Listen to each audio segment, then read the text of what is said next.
Ďalší projekt a plno problémov k nemu. Sleduj to. Na tomto mieste sme už realizovali aj lávku. Video si môžeš pozrieť na našom profile.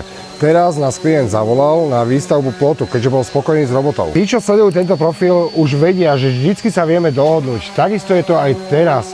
Klient chcel ušetriť, tým pádom recyklujeme staré rezivo, ktoré mal na pozemku. A zvyšné drevo máme z drevoma.sk, čekni ich profil a keď chceš ušetriť, ružička 5 je zľavový kód.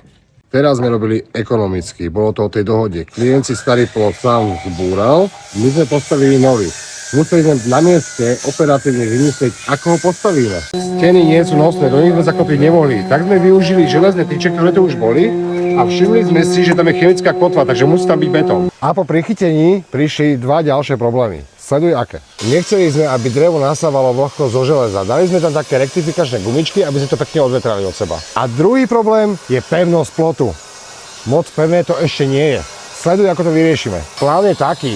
Sem sme si navrtali zavitovú tyč na chemickú kotvu, od spodu aj z vrchu to chytíme maticou a vtedy by nám to malo zabrániť tomu pohybu toho plotu.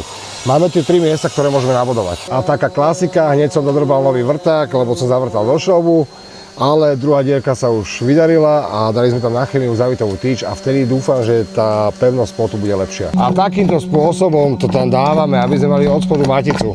Dobre?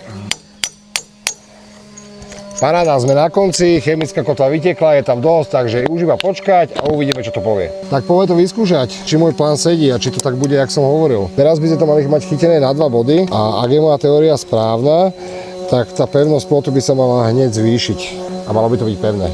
Nemalo by sa to triasť a pekne môžeš chlastať pri bazéne. Tento prípad mi dovolil urobiť túto metódu, lebo ten plot bude ešte obložený spredu a zavitovú tyč nikto nebude vidieť. A pozriem sa, či je to lepšie.